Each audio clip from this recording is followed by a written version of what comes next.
आज ही डाउनलोड करें Skymet mobile app, पूछे मौसम का हाल अपनी पसंदीदा भाषा में और रहे बाकियों से एक कदम आगे। नमस्ते दोस्तों, स्काईमेट वेदर में आप सभी का बहुत बहुत स्वागत है। मेरा नाम महेश पलावत है। 23 जनवरी हो गई है और जैसे हमारा अंदाजा था कि 22 जनवरी की रात को बारिश की गतिविधियां होने वाली थी, तो दक्षिणी हरियाणा में और दिल्ली एनसीआर के साथ साथ पश्चिमी उत्तर प्रदेश में बारिश की गतिविधियां दिखाई दी और जो उत्तरी राजस्थान है वहां पर भी बहुत हल्की बारिश चूरू वगैरह में दिखाई दी थी 22 तारीख को। अब मौसम धीरे धीरे साफ होने लगा है और पश्चिमी उत्तर प्रदेश में बादल छाए हुए हैं।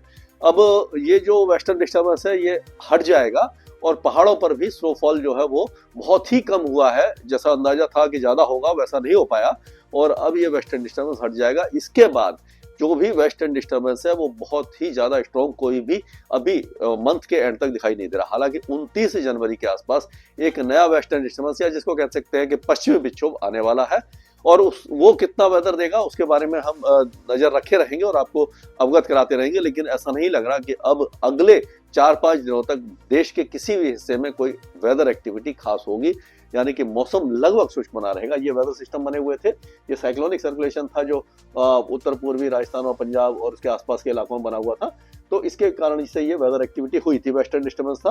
अब जो वेदर है वो इस तरह से होने लगा है, वेस्टर्न डिस्टर्बेंस आगे चला गया है और उत्तरी हवाएं जो है वो चलना शुरू हो गई है। तो पिछले 24 घंटों में हम देख रहे हैं कि जो टेम्परेचर है पंजाब हरियाणा के पश्चिमी जिलों के साथ साथ पश्चिमी राजस्थान और गुजरात में मिनिमम टेम्परेचर में गिरावट दर्ज की गई है। जो उत्तरी हवाएं जब भी चलती हैं तो मिनिमम टेम्परेचर ड्रॉप होना शुरू हो जाते हैं। अब आप देखेंगे कि ये पिछले 24 घंटों में जो बारिश हुई थी, आप देखेंगे बहुत हल्की बारिश थी दिल्ली एनसीआर और उसके आसपास के इलाकों में, और असम में हल्की हुई थी और तमिलनाडु के कुछ इलाकों में हल्की से मध्यम बारिश की गतिविधियां देखने को मिली थी। और पहाड़ों पर जम्मू कश्मीर में बहुत हल्का स्नोफॉल ऊंचे पहाड़ों पर ही हुआ था। उत्तराखंड और हिमाचल प्रदेश में 1-2 स्थानों पर बारिश हुई थी लेकिन बर्फबारी देखने को नहीं मिल पाई।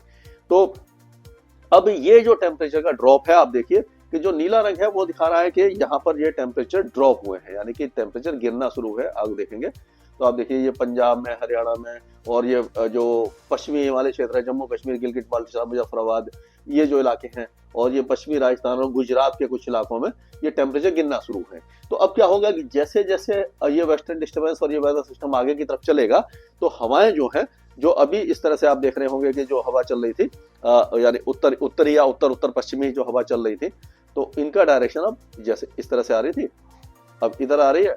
और बाकी जगह पे अगर देखें हम, ये जो इस वेदर सिस्टम में अगर देखते हैं तो ये देखिए ये इस जगह पर जो है ये एंटी साइक्लोन के कारण इस तरह से घूम रही है।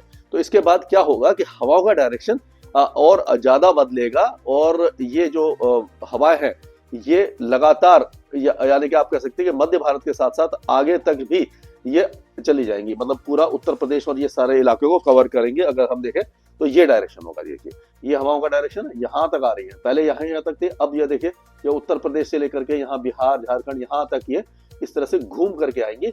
तो ये और हवाओं की रफ्तार भी 2 दिनों के बाद तेज हो जाएगी। तो क्या होगा कि पंजाब, हरियाणा, दिल्ली, पश्चिमी उत्तर प्रदेश में तेज जो सरफेस विंड चलेगी और बाकी इलाकों में उत्तरी हवाएं चलेंगी। तो ये गुजरात से लेकर के पंजाब, हरियाणा, दिल्ली, उत्तर प्रदेश और मध्य प्रदेश के कई इलाकों में जब टेम्परेचर गिरना शुरू हो जाएंगे। लेकिन आप देखेंगे यहाँ से जो हवाएं आ रही हैं ये अरब सागर, ये बंगाल की खाड़ी से आ रही है, तो ये महाराष्ट्र वगैरह में टेम्परेचर नहीं गिरेंगे, यहाँ पर टेम्परेचर थोड़े से बढ़ जाएंगे। उसी तरह से आंध्र प्रदेश, तेलंगाना में भी टेम्परेचर बढ़ने वाले हैं।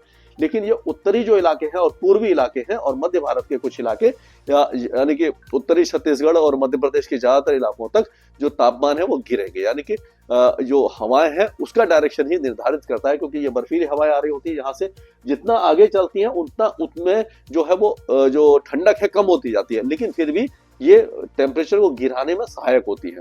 और ये जो उत्तरी हवा है ये टेम्परेचर गिराती हैं, लेकिन जो बंगाल की खाड़ी या अरब सागर से जो भी हवाएं आ रही होती है वो टेम्परेचर को, मिनिमम टेम्परेचर को बढ़ाती है, क्योंकि उसमें थोड़ी सी सर्दी नहीं होती, मतलब सर्द नहीं होती, वो थोड़ी सी अपेक्षाकृत गर्म होती है। तो यहाँ देखिए ये हवा जो आ रही है ये आंध्र प्रदेश, तेलंगाना और महाराष्ट्र पूरे इलाके में गर्म हवाएं हैं, तो जिसके कारण यहाँ पर टेम्परेचर बढ़ेंगे, लेकिन बाकी इलाकों में अब टेम्परेचर गिरने वाले हैं। तो ये इसी तरह का वेदर रहेगा और आप देखेंगे कि ये लगातार इस तरह का वेदर रहेगा। उसके 2 दिनों के बाद मतलब 26-27 तारीख को विदर्भ वगैरह में भी नागपुर, अकोला, अमरावती, वाशिम, भंडारा, गोंदिया, चंद्रपुर इस इलाके में भी टेम्परेचर थोड़े से गिर सकते हैं। और उसी तरह से बिहार, झारखंड, पश्चिम बंगाल में भी और छत्तीसगढ़ में भी टेम्परेचर थोड़े से गिर सकते हैं। इस तरह का जो वेदर अभी हमें दिखाई दे रहा है। और अगर हम सैटेलाइट पिक्चर देखें अभी की, ये 23 तारीख की सुबह की पिक्चर है, 11-12 बजे के आसपास की है। तो आप इसमें देखिए कि बादल वगैरह बहुत कम हो गए हैं पहाड़ों पर। ये जो आप कलर देख रहे हैं ये स्नोफॉल है, जो पहले स्नोफॉल पड़ा हुआ है। और जो फॉग है वो भी पश्चिमी उत्तर प्रदेश से लेकर के आप देखेंगे उत्तर प्रदेश के कई इलाकों में, बिहार, झारखंड, पश्चिम बंगाल, पूर्वोत्तर राज्यों में यहाँ पर ये जो कोहरा है वो दिखाई दे रहा है। ये जो पश्चिमी उत्तर प्रदेश में जो आप देख रहे हैं ये जो इलाका है यहाँ पर तो ये बादल है, ये है क्लाउड्स है। और ये जो है ये है पूरा, ये कोहरा है, ये है फॉग। यहाँ पर ये फॉग है, यहाँ पर क्लाउड्स है, ये जो बादल है ये, लेकिन अब ज्यादा कुछ वेदर एक्टिविटी लग नहीं रहा के देंगे, हल्की फुल्की बौछारें देकर के निकल जाएंगे। और ये कोहरा है ये बना रहेगा। लेकिन अब क्या है कि हवाओं की रफ्तार, क्योंकि बारिश हुई है, थोड़ा सा मॉइस्चर बढ़ा है, अगर हवा की रफ्तार कम होती, टेम्परेचर ऑलरेडी कम है, तो क्या होता कि कोहरा घना हो जाता और पूरा आपका सेंट्रल पाकिस्तान से लेकर के गंगा के मैदानी क्षेत्रों में घना कोहरा छा जाता। लेकिन क्योंकि हवाएं तेज हो जाएंगी 24 घंटे के बाद, 48 घंटे के बाद हवाओं की रफ्तार तेज हो जाएगी, तो कोहरा बहुत ज्यादा नहीं जम पाएगा, मॉडरेट फॉग ही रहेगा। और इससे क्या होगा कि जो सड़क, रेल और हवाई यातायात है उसमें दुविधा नहीं आएगी। और यानी कि आप कह सकते हो कि दिन में जो टेम्परेचर गिरने थे वो बहुत ज्यादा नहीं गिरेंगे। तो अब जो 24 डिग्री 25 डिग्री के आसपास दिल्ली, एनसीआर उसके आसपास के इलाकों में जो टेम्परेचर चल रहे थे वो 25-26 तारीख और 25, 26, 27, 28 ये 3-4 दिनों के दौरान ये टेम्परेचर 20 डिग्री के आसपास आ जाएंगे, 3 से 4 डिग्री गिर जाएंगे। और जो मिनिमम टेम्परेचर है 11 डिग्री के आसपास चल रहे हैं वो 7 डिग्री तक आ सकते हैं 26 जनवरी को।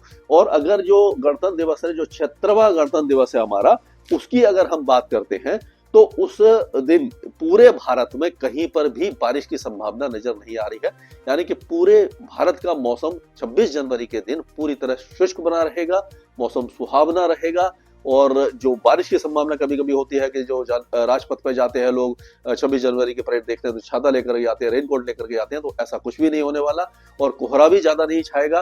तो ये रहेगा कि जब परेड शुरू हो रही होगी उससे पहले टेम्परेचर थोड़े से डाउन रहेंगे, यानी सर्दी रहेगी। लेकिन जैसे जैसे आपकी परेड शुरू होगी धूप तेज हो जाएगी, तो आपको मतलब कि सर्दी का एहसास बहुत कम होगा, मौसम सुहावना हो जाएगा।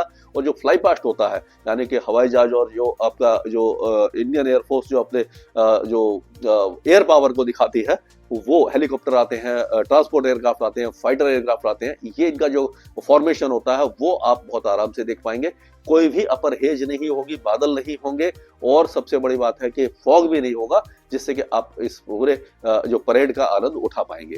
तो ये पूरे भारत में इसी तरह का मौसम रहने वाला है। और ये अगले 4-5 दिनों तक हमें लग रहा है कि भारत के किसी भी हिस्से में कोई खास वेदर एक्टिविटी नहीं होगी। हालांकि अगले 24 घंटों के दौरान जो अरुणाचल प्रदेश है यहाँ पर बर्फबारी हो सकती है और यानी बारिश भी हो सकती है। पूर्वी असम में भी बारिश की संभावना नजर आ रही है। नागालैंड में हल्की बारिश हो सकती है, बाकी इलाके शुष्क रहेंगे।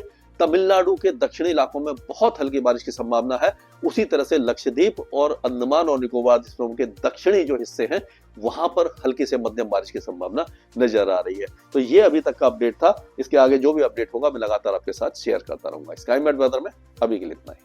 मौसम से जुड़ी सटीक जानकारी और खबरों के लिए हमारे YouTube चैनल को सब्सक्राइब करें और बेल आइकन दबाकर हर खबर पर रखें नजर।